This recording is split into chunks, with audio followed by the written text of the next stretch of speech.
Hello అండి, నేను doctor Soumya, consultant 49 fertility centre Rajahmundry branch. ఈరోజు ఇక్సీ అంటే ఏంటో మనం తెలుసుకుందామండి. ఫస్ట్, ఇక్సీ అంటే ఇంట్రాసైటోప్లాస్మిక్ స్పర్మ్ ఇంజెక్షన్. డైరెక్ట్గా ఊసైట్ అనేది బాడీ నుంచి తీసి బయట మనం ల్యాబ్లో స్పర్మ్ వేసి ఫెర్టిలైజ్ చేసినట్లయితే కనుక దాన్ని ఇక్సీ అంటాం. అంటే ఇక్కడ ఎంబ్రియో తయారీ ఎక్కడ నార్మల్గా బాడీలో తయారవుతుందో దాన్ని మనం ల్యాబ్లో చేస్తున్నాం. దీన్ని ఇక్సీ అని అంటాం. ఐవీఎఫ్కి ఇక్సీకి డిఫరెన్స్ ఏంటంటే అండి, ఐవీఎఫ్లో మనం ఊసైట్స్ అంటే ఎగ్స్ ఏవైతే మనం తీసుకుంటున్నామో వాటిని ఒక డిష్లో ఉంచి అందులో స్పర్మ్ని వేస్తాం. ఎగ్ అండ్ స్పర్మ్ అనేది న్యాచురల్గానే ఫర్టిలైజ్ అవ్వాల్సిందే.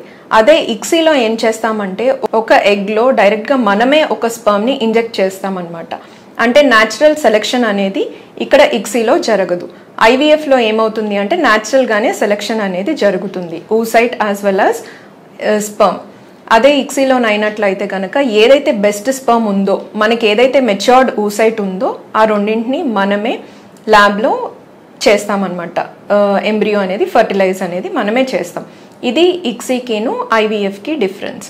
దేనిలో సక్సెస్ ఎక్కువగా ఉంటుంది అంటే ఆబ్వియస్గా ఐవీఎఫ్ కన్నా ఇక్సీలో ఫెర్టిలైజేషన్ రేట్ అనేది ఎక్కువ ఉంటుందండి. ఐవీఎఫ్లోనైతే కనుక 50 to 60% ఉంటుంది. అదే ఇక్సీలోనైతే కనుక 80 to 90% ఫర్టిలైజేషన్. అంటే ఎంబ్రియో తయారీ గురించి మాట్లాడుతున్నాం, not successful pregnancy. Successful pregnancy అన్నది మళ్ళీ it will vary depending upon the case. అసలు ఎవరిలోనైతే కనుక మనం ఇక్సీ అనే ప్రొసీజర్కి ప్రిఫర్ చేస్తాము అంటే అండి, ఫస్ట్ థింగ్ సెమెన్ అనాలిసిస్లో అబ్నార్మాలిటీస్.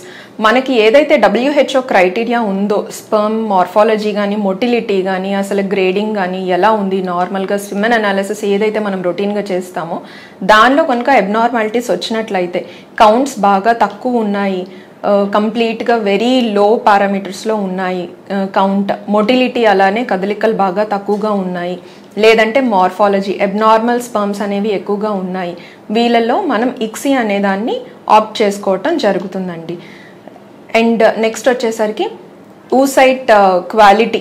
మనకి ఊసైట్ క్వాలిటీ ఎలా ఉంది అన్నది నార్మల్గా తెలియదు. న్యాచురల్గా ప్రెగ్నెన్సీ ట్రై చేసే వాళ్ళలోనూ తెలియదు. ఐయుఐ చిన్న ప్రొసీజర్, ఐయుఐ అంటే ఇంట్రాయూట్రైన్ ఇన్సెమినేషన్, ఇందులో కూడాను మనకి ఊసైట్ క్వాలిటీ ఎలా ఉంది అన్నది తెలియదు. బట్ ఒకవేళ ఒక కపుల్ అనేవారు ప్రొలాంగ్డ్గా ఇన్ఫర్టిలిటీ ఉన్నా కానీ, అంటే more than 2 years 3 years pregnancy కోసం ట్రై చేస్తున్న ప్రెగ్నెన్సీ రావట్లేదన్నా, లేదా రికరెంట్గా అబార్షన్స్ అవుతున్నాయి ఫస్ట్ ట్రైమిస్టర్లోనే, ప్రెగ్నెన్సీ పాజిటివ్ వస్తుంది ప్రెగ్నెన్సీ టెస్ట్లో బట్ కంటిన్యూ అవ్వట్లేదు, మళ్ళీ మిస్క్యారేజ్ అవుతుంది, వీళ్ళలో మనకి క్వాలిటీ అనేది కాంప్రమైజ్ అయినట్లండి. బట్ మనకి ఎగ్ క్వాలిటీ ఎలా తెలుస్తుంది అంటే మనం డైరెక్ట్గా స్టడీ చేయాలి దాన్ని అండర్ మైక్రోస్కోప్.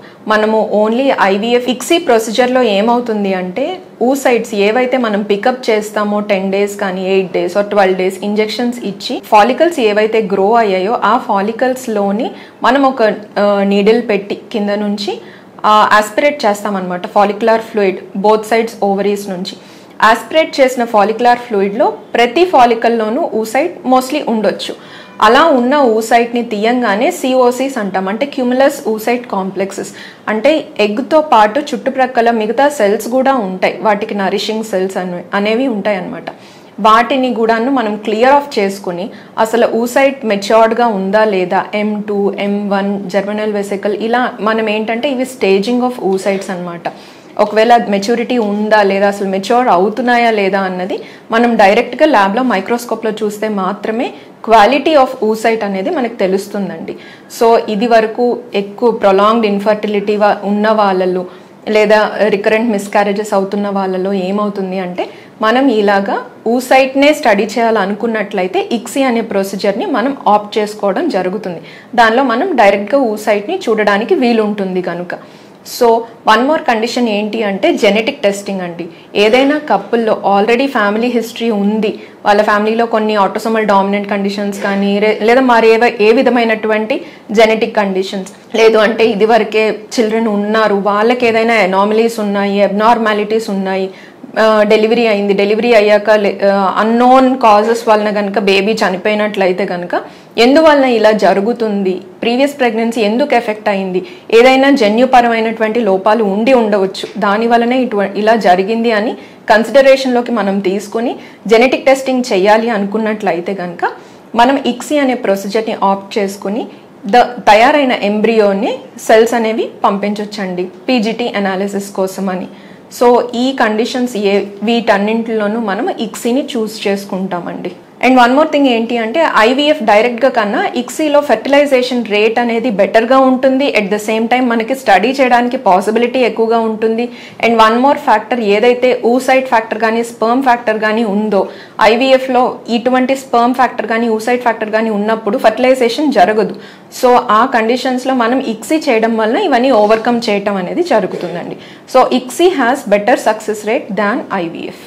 సో ఈ ఇక్సీ ప్రొసీజర్లో ఫెర్టిలైజేషన్ రేట్ అనేది ఎక్కువగా ఉంటుంది 80%. బట్ పాజిటివ్ ప్రెగ్నెన్సీ రేట్ అంటే మనకి అల్టిమేట్గా మన గోల్ ఏంటి ప్రెగ్నెన్సీ కాబట్టి ప్రెగ్నెన్సీ రేట్స్ అనేవి మాక్సిమం ది బెస్ట్ 65% అనేది విత్ ఇక్సీ ఉంటుందండి. ఇది వరల్డ్ వైడ్ సక్సెస్ రేట్ అనమాట.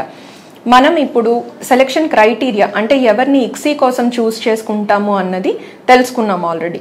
ఇప్పుడు ఇంకాస్త బెటర్గా మనం ఏదైనా కండిషన్స్ ఇంప్రూవ్ చేసుకున్నట్లయితే మన ఇక్సీ మోర్ సక్సెస్ఫుల్గా ఉంటుందా అని తెలుసుకుందాం. First and foremost thing, when ever we go for IVF are infertility procedures ఏవైనా కానీ ఫర్టిలిటీ ఎన్హాన్స్ చేసే ప్రొసీజర్స్ కానీ అన్నింట్లోనూ మేజర్ ఫ్యాక్టర్ ఇస్ ఏజ్ అండి. Age of the female partner. Age ఎంత తక్కువగా ఉంటే సక్సెస్ రేట్ అన్నది అంత బెటర్గా ఉంటుంది most of the times. Associated medical conditions ఉన్నా కానీ associated some other gynaecological conditions ఉన్నప్పటికీ కూడాను ఏజ్ అనేది తక్కువగా ఉండేటప్పుడు పాజిటివ్ ప్రెగ్నెన్సీ ఛాన్సెస్ అనేవి బెటర్గా ఉంటాయి. అది first and foremost important thing.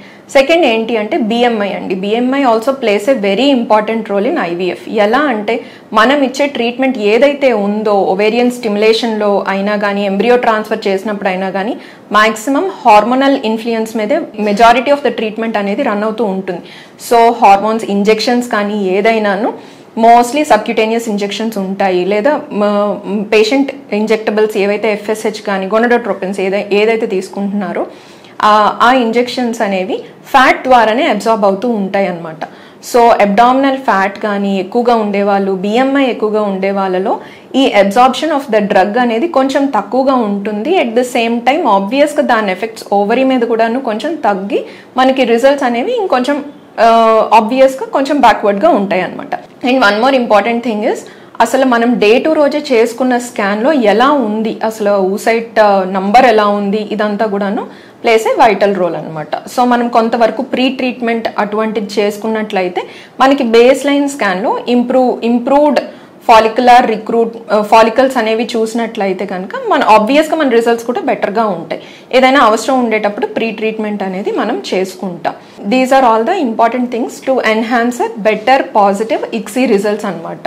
At the same time doctor పరంగా చూసుకున్నట్లయితే మేము వాడే డ్రగ్స్ కానీ డోసేజెస్ కానీ at the same time embryo transfer ఎలా చేసుకుంటున్నాము ఇదంతా కూడాను ఫైనల్గా ప్రెగ్నెన్సీ పాజిటివ్ రేట్ని directly or indirectly they will dictate them andi. Thank you.